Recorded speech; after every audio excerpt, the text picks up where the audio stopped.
Well, hi there, it's Greg coming here from Good News for Israel, and it's my great joy to be with you as we take 5 to Selah, which simply means just to pause and consider. And we're pausing and considering everything about the sons of prophet from around the prophets around the area of Bethel. And the master prophet Elijah is just about to leave this world, and it's time to get his affairs in order. And one of those last things he must do is prompt his successor to do something. What is it? He wants Elisha to ask for what he wants. That's right. Elijah had to promote what's called the principle of asking for what he wanted specifically. And Jesus taught this to his disciples in Luke chapter 11 and verse 9. He says, "So I say to you, ask, and it will be given to you. Seek, and you will find. Knock, and it will be open to you. For everyone who asks receives, and he who seeks finds, and he who knocks, it will be opened." So Jesus is showing the power of identifying what you want and asking for it. When he called, for example, a blind man to be brought to him, the blind man had been calling out to him. And we pick up the story in Mark chapter 10 and verse 49, the New Testament. So Jesus stood still and commanded him to be called. And they called the blind man, saying to him, "Be of good cheer, rise up, he's calling you."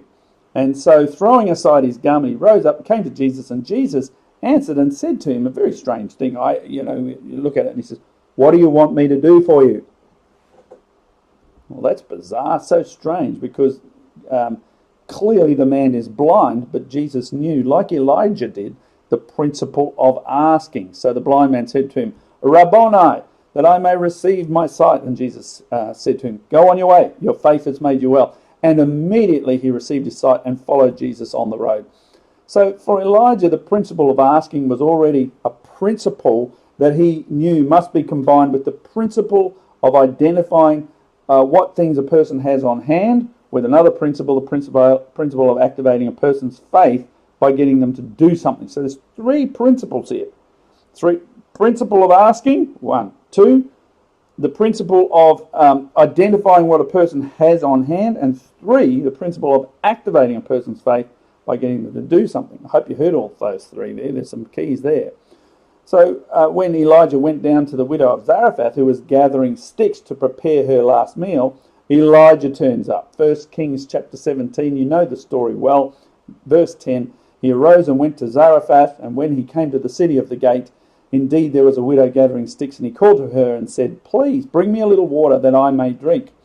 And as she was going to get the water, he called to her, "And also bring me a morsel of bread in your hand." This was a big thing, because not only was it a drought, very little water, this was her last meal.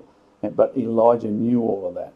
And he was doing this for a reason, not being cruel. He was doing this for a reason. Once she had activated her faith by giving the thing that she had on hand, the power of God came upon her, and she survived the drought in relative ease because of that request from Elijah. So the principle of asking, this is a heaven opener, not only for yourself, but for everyone around you.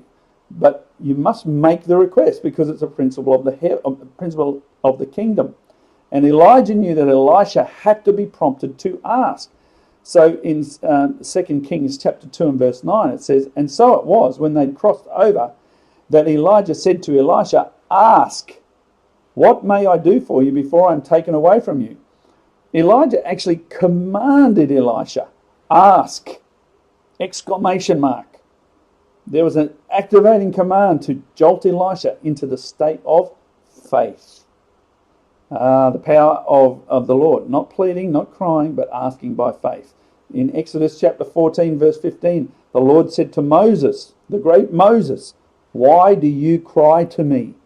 Tell the children of Israel to go forward. Lift up your rod and stretch out your hand over the sea and divide it. And the children of Israel shall go on dry ground through the midst of the sea." Huge, incredible story. So here's a question for you. What do you want from the Lord that is related to God and his kingdom? Why don't you spend some time in prayer and ask him right now? Ask! Exclamation mark. Well, that's it from me today. Make sure you subscribe so that you can keep up to date with all that we're doing in Good News for Israel. And in the meantime, I say God bless you. Have a great day, and bye for now.